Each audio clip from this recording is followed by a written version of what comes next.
Welcome to the Common Man Football Show. My name is James Coburn, and today's episode, we're going to be looking at the Tennessee Titans versus Miami Dolphins Week 5 matchup based on analytics.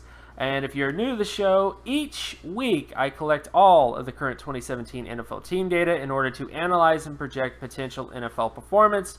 We're only 4 weeks into the season, so again, it's not the biggest sample size ever. However, there will always be little nuggets of truth to every sample of data you see, which could become bigger nuggets of truth as the season continues. So stick around as I analyze each week's matchups based on analytics. And if you're new to the channel, all terms and definitions will be in the description. So starting with this one particular game between the Miami Dolphins and the Tennessee Titans. The overall data favors the Tennessee Titans, but I want to make one thing absolutely clear.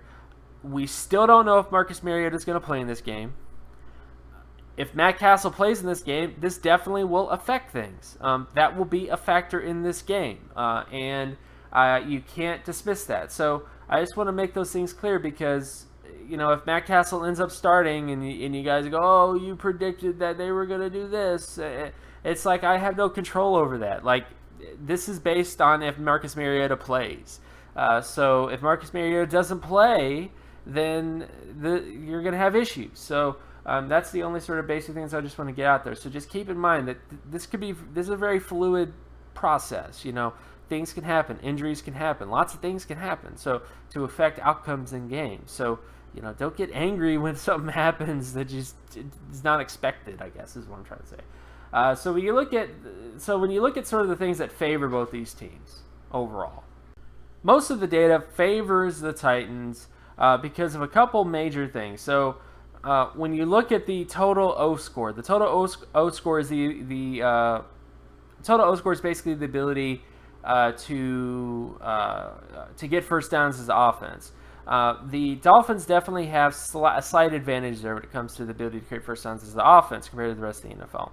However, defensively speaking, the Titans, despite having a fairly not so good defense, I mean, when their defense isn't that great, I mean, the total D score, which is the ability to prevent first downs as a defense, is 15.63 out of 100, which is not amazing.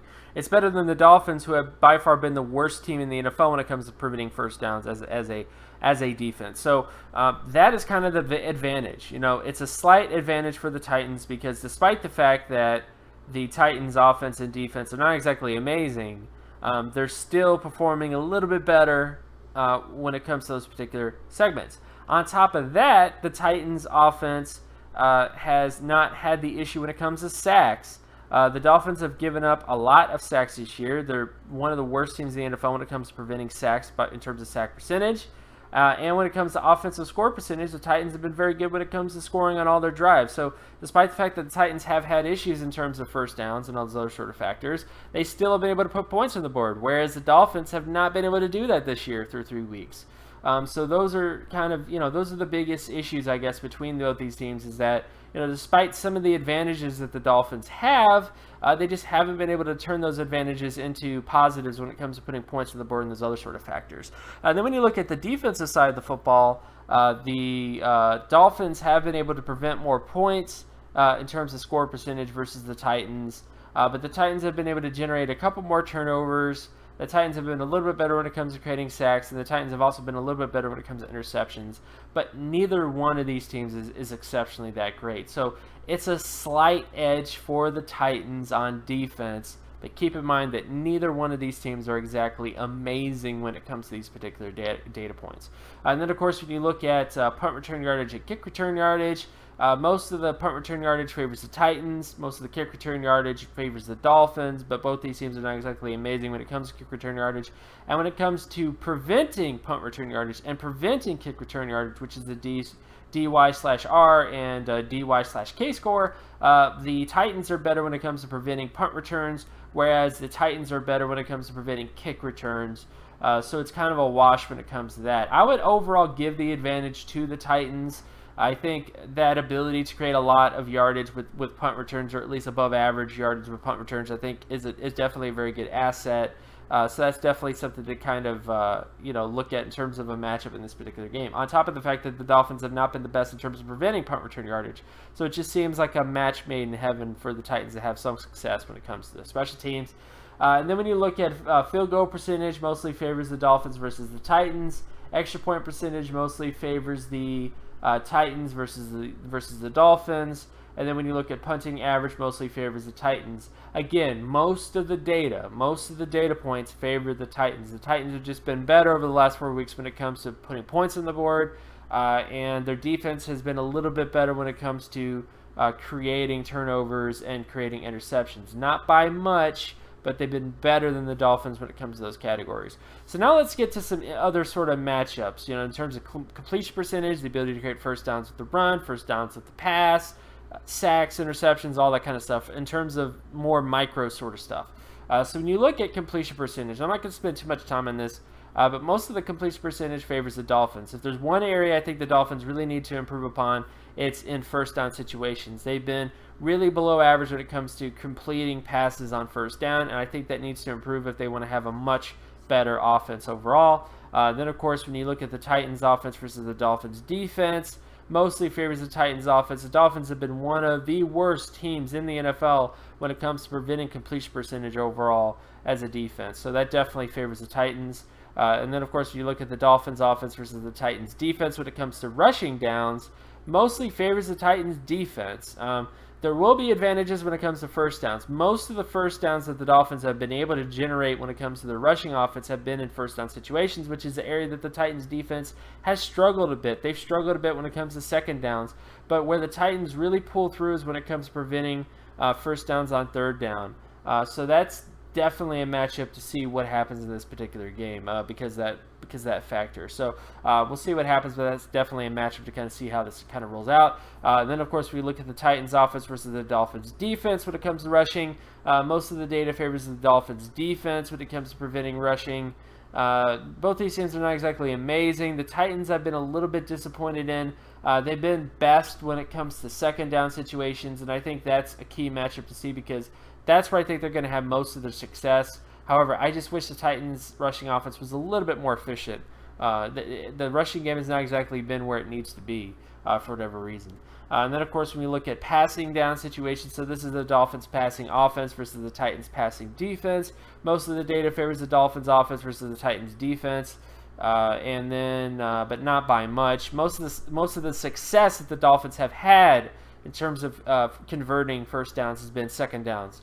And then, of course, when you look at the Titans' offense versus the Dolphins' defense, fairly evenly matched, but does favor the Titans. The Dolphins' passing D has just been horrendous. It's not been that great when it comes to preventing first downs overall. And I think, and again, this is another thing. If Mariota plays, I think this will stay constant. If Castle plays, all bets are off. But I still think Castle could have a very good game against this defense because of how poorly they are playing now. So keep that in mind, that even if Castle plays, I think he could still have some success because of how poor this passing D is playing.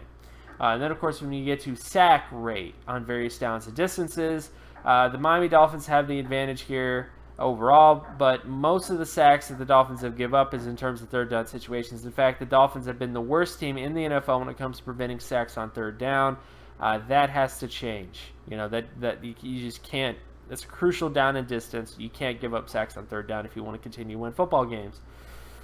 Then when we look at the Titans offense versus the Dolphins defense, most of the sacks, if any, that the Titans have been giving up have been in second down situations, but the Dolphins defense has just not been able to generate a ton of sacks either. So most of the sacks for the Dolphins have come on second down situations, but that's about it. But this is really a non-factor. I don't see this changing that much in this game. It could improve a little bit, but it's just tough to see because of how the Titans' offensive line has been performing when it comes to preventing sacks. Then when you get to interception ratio, so the Dolphins' offense versus the Titans' defense when it comes to interceptions, most of the data favors the Titans' defense when it comes to getting picks. Most of the picks for the Titans have come in second down situations. That is definitely an area where the Dolphins haven't exactly been amazing in terms of giving up interceptions. And then finally, when you get to the Titans offense versus the Dolphins defense, when it comes to picks, most of the picks that the Titans have thrown have come in first down situations. However, they're going against the Dolphins defense, which has not really allowed a single interception this year. So they haven't recorded any interceptions.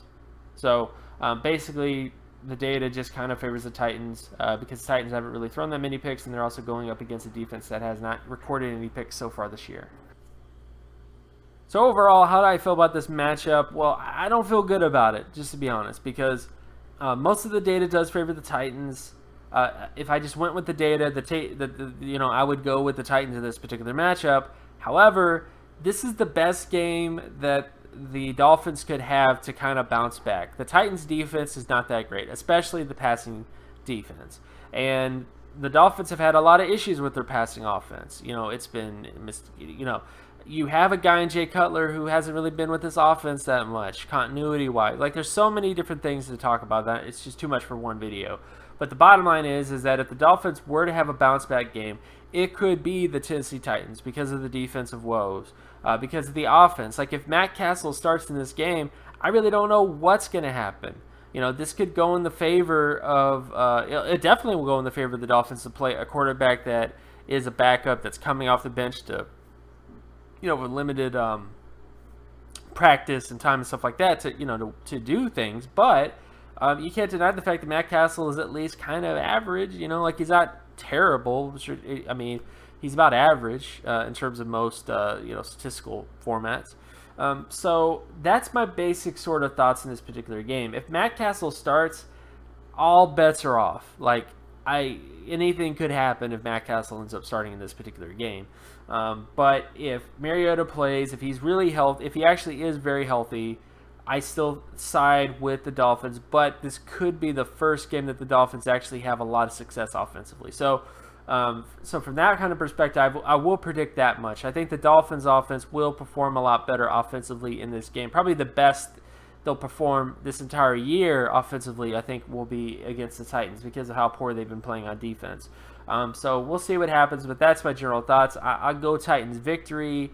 If Mariota starts and plays, I'll go Titans victory. If Matt Castle starts and plays, I'll go Dolphins. So I'll say that much.